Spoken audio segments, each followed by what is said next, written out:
Hello friends, borebai Bodo info YouTube channel posta baregan nama Assam Policeau लोगोसे बारायबाय Exe-NDFB नि थाखाय जोबोर मोजां बेनो जाबाय नोंथांमोननि भेकेन्सिया बारायगोन सो बेसेबां बारायगोन जों डिसकास खालामगोन AVUB Constable APRO SI बेनिफ्राय Commando लेभेलाव बेनिफ्राय ग्रेड 4 स्टाफआव ड्राइभाराव सो अफिशियेल नोटिफिकेशन SLPRB आव माब्ला ओंखारगोन गोबां नायनो नेगासिनो दङ सो बेनिफ्राय नोंथांमोननि रिलिया डिसेम्बर लास्ट उइकनिफ्राय जानुवारिसिम जागोन नामा जुदि फिल्डा एबा ग्राउन्डआ अके जाबायब्ला सो बेखौ थाबैनो नोटिसखौ मोनगोन नोंथांमोना SLPRB आव नाथाय जुदि थारैनो 100% ग्राउन्डखौहाय साफा खालामबायबा बे रिलिया जानो थांगासिनो दङ मानोना मार्चआवनो साख्रि होगोन खारदों जेला सो नोंथांमोननि रिलिया जामारखासिगोन बेखायनो नोंथांमोनाहाय दायो बयबो मोटिभेसन जादो प्रेक्टिसा जागायफिनदो जायफ्रानोखि ड्रप खालामदोंमोन बिनिफ्राय हेल्थखौ नोंथांमोना एसे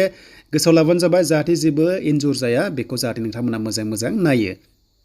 दा जों फार्स्टआव फैग्रोबा आसाम पुलिसआ बेसेबां प्रमोशन खालामगोन देग्लाय बे बोसोराव 34,090 आसाम पुलिसनिफ्राय पार्सनेल बेबादि माखासे प्रमोशन रैंक वाइसआव हरनाय जादों बेनि गेजेराव दाखालि जों मोनदोंमोन कनस्टेबलआव 28,000खौहाय प्रमोशन खालामबाय एबी कनस्टेबल बेनिफ्राय यूबी कनस्टेबलआव 28खौहाय सो बेखौ नायोब्ला आसाम पुलिसनि पोस्टआ गोबां लांदां जाना दङ कनस्टेबल लेभेलाव आरो सो बेखौ नायबावोब्ला थांनाय बाराव ओंखारदोंमोन मोनसे टेन्टेटिभ वेकेन्सिस बेनो जाबाय 5,563 अब्ला बारायनायनि चान्सआ दङ खमायखाया नाथाय बारायगोनसो बेखायनो 8,000 नि खाथियाव नोंथांमोना मोननायनि चान्सआ दङ जुदि पोस्टखौ बिथांमोना बारायमारगोनबा जुदि 8,000 जायोबा Exe-NDFB नि थाखाय जोबोर मोजां मानोना रिजार्भेशनआ बारायगोन लोगोसे STP कोटायावबो बारायगोन प्रेस केन्डिडेटनि थाखाय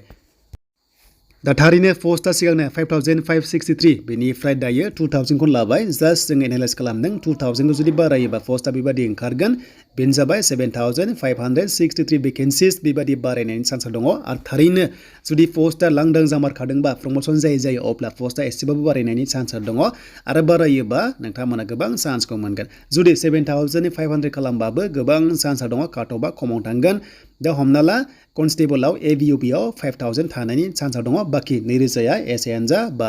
APRO जा बा ग्रेड 4 जा बा ड्राइभार जा बायदिसिना थानायनि चान्स दङ सो दानि पोस्टआ 5,563 भेकेन्सिस नोंथांमोना मिथिखागौ बेनिफ्राय दङमोन 3,945 आवहाय AVUB कनस्टेबलनिफ्राय आरोबाव 2%आ रिजार्भेशन दङमोन बेनो जाबाय 78 ता जायोमोन Exe-NDFB नि थाखाय सो दानिया प्रमोशन खालामबाय जेला अब्ला पोस्टआ बारायबावोबा 2% मोनबावगोन Exe-NDFB आ अब्ला पोस्टआ नोंथांमोना बारायलांबाय थागोन 70 निफ्राय बारायलांबाय थागोन आरो चान्सआ मोजां जागोन देन बेनिफ्राय नोंथांमोननि रिलिया माब्ला जाथावगौ बेनि सायावबो कभार खालामगोन जोबनायथिं सो बेखायनो जायनोखि Exe-NDFB अके सो बिथांमोनाबो रानिं खालामनांगोन फिजिकल टेस्टनि थाखाय रेडि जानांसिगोन दाथ' मिथिखाबाय जे गोबां कमेन्ट्स खालामदों जे ग्राउन्डआ गासिबो अके जाबाय खालामगासिनो होननानै जुदि बे थारैनो 100% नंमारगौबा नोंथांमोनाबो रानिंआ जासिगोन सो 3200 मिटार्सखौहाय नोंथांमोनाबो खारनांगोन अके 14 मिनिट्सआव देन बेनिफ्राय हिन्जावफ्रा 1600 मिटारखौ खारनांगोन 8 मिनिटआव सो बेबादि नोंथांमोनाबो फिजिकल टेस्टखौ होथारनांगोन बेनिफ्राय फिजिकल टेस्टआव पास जाबासो एग्जामखौ लागोन सो एग्जामखौ लागोन बेखायनो काटअफआ देग्लाय जुदि पोस्टआ थारैनो बारायोबा हमना ला 7,000 जुदि जामारोबा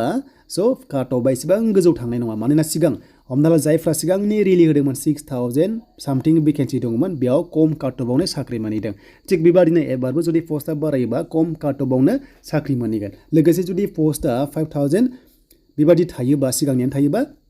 सो नोंथांमोननि काटअफआ गोजौआव थांगोन अके यूबी होनोबा जोंनि फिजिकल टेस्टनि थाखाय जों लानो हादों 33 बेबादि कमनखौ लादों हौवाफोरखौ आरो हिन्जावफ्रा हमना ला 29 निफ्राय 31 नि गेजेराव थ' बेबादि लानायनि चान्स दङ बेनिफ्राय एबी होनोबा सो एबी होनोबा 52 प्लास थांनायनि चान्स दं हौवाफोरा बेनिफ्राय हिन्जावफोर होनोबा हमना ला 49 निफ्राय सो 50 नि गेजेराव थांनायनि चान्स दङ सो दानिया जों हमना लाबाय फिल्डआ गासिबो ग्राउन्डआ अके जाबाय अब्ला सो एडमिटआ नोंथांमोना मोनगोन मानोना फिल्डआ गासिबो अके जाबासो एडमिटखौ होयो मानोना फिल्डनि एगेन्स्टआव एडमिटखौ इसु खालामो दा बेफोर गासिबो अके जायोब्लासो नोंथांमोना एडमिट मोनगोन दा रिलिखौ जोङो स्पेसियेलि जोङो सानना लाहरनो हायो डिसेम्बर लास्ट उइकनिफ्राय जानुवारि 25 नि सिगां जोबनायनि चान्सआ नुहुरदों बेनिफ्राय मार्चनि फार्स्ट उइकआव एग्जाम बेनिफ्राय मार्चनि जोबनायथिं नोंथांमोननि फाइनाल साख्रि